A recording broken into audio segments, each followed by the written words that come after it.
malaking biyaya po ng Diyos. Tayo ngayon ay nagdiriwang ika-50 anibersaryo ng kasal ni Ginoong Jose at Emilia Rivas. Kung ito na ang huli kong liwan. Paano na plano? Actually, plano na natin siya December pa lang last year. Nagkaroon ng mga obstructions. Siguro talagang gusto ni Lord na natuloy ito. Nagtanong-tanong kami magkakapatid kung paano balak namin sa anniversary nila nanay. Ako ay mabubuhay. 50th year nilang magtanan. So, hindi talaga sila kinasal. Kinasal sila sa kasalang bayan. Very surprised to kasi hindi alam ni nanay to, hindi alam ni tatay. At minsan lang mangyayari sa kanya, yung ikakasal siya. Di mo na ako kailangan. Si Father Philip, sinundo namin. Sabi ng nanay, i-bless mo kami. Father Philip, bless mo ako after the service. Bakit ka lang sinta? At pagkatapos noon yun, pinutsaba ko na sa Father Philip, pati yung pinutsaba ko na rin lahat ng tao sa simbahan na magkakaroon kami ng simple misa. Sa buhay mang ito o sa kabilang mundo, hanggat may pag-asa dumadaloy sa akin at sa'yo, hanggat pag-ibig. Minamahal kong Jose at Emilia, sa harap ng Diyos at ang kanyang sambayanan, pagdaupin ninyo ang inyong mga palad at sariwain niyo ang magtipan sa banal na sakramento ng kasal. Dahil liwanag Ama namin Baba, pagpalain mo po kami, nag-iisang bayan.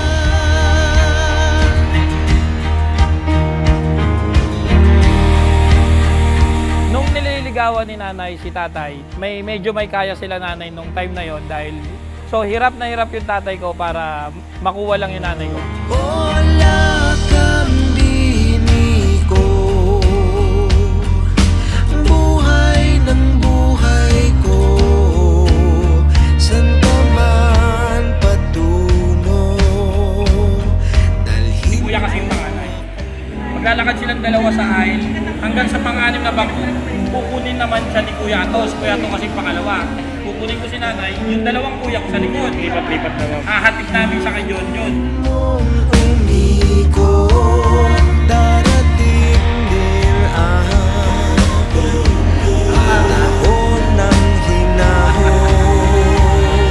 Ang mga magulang ko, nagtanan yan. 1972 yun, August 10, 1972. Kunin ni tatay si nanay at dalhin nila sa somewhere in Baclaran. Tapos yun, tuloy-tuloy na. Hanggang hindi na sila napaghiwalay nila. Pigit ka lang sinta, ako ay nariyan na sa buhay mang ito o sa kabilang mundo, hanggat may pag-asa dumadaloy sa akin at sa'yo. Tay, nakita mo naman kung gaano ka kamahal ni nanay, no? Mahal na mahal ka namin, para sa'yo lahat to. Lahat ng ginagawa namin para sa'yo. I love you, love you.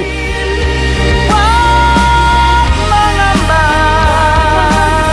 dahil liwanag tayo ng isa.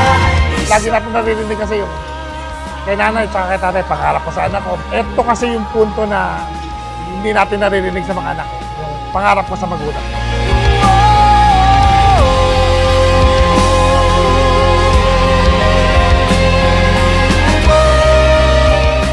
Emilia, kailanman hindi kita pagtataksilan.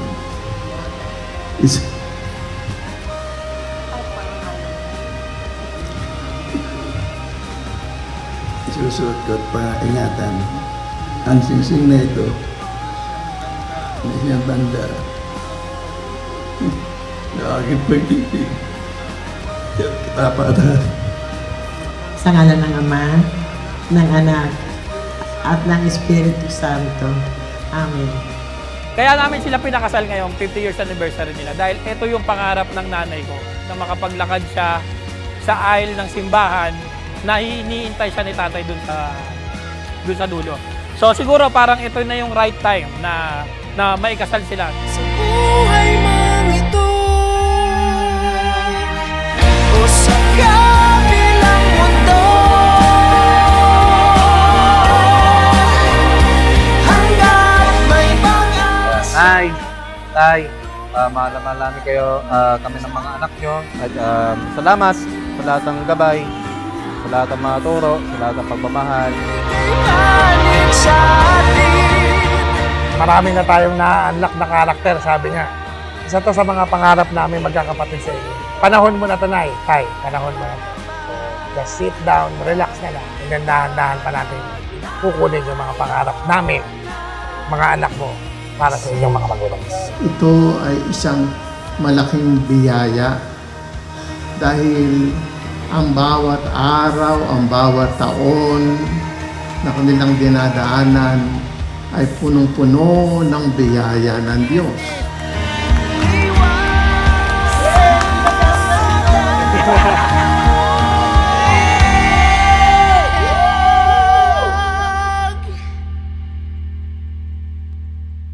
Akala ko kanina tatakbo ka, habulin kita. Oo. Nung gumanon ko. Tatakbo talaga ako. Nanay ko, baka tumakbo.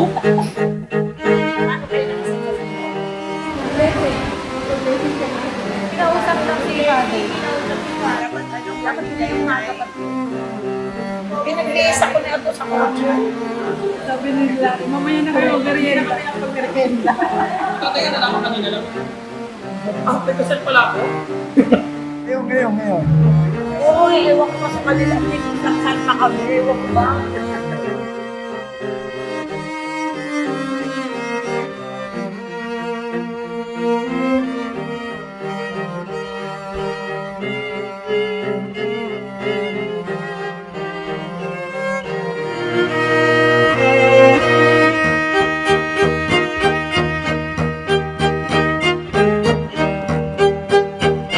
Bless kami. Totoo yan. Pero sir, wala kaming paglagyasigan, kasiyahan. Hindi namin akalain na ganito. Hindi ko nga napakasalan ng ganito ang nanay. Pero naipakasal ako ng mga anak ko. Napakaganda. Salamat sa kanya. Maraming salamat.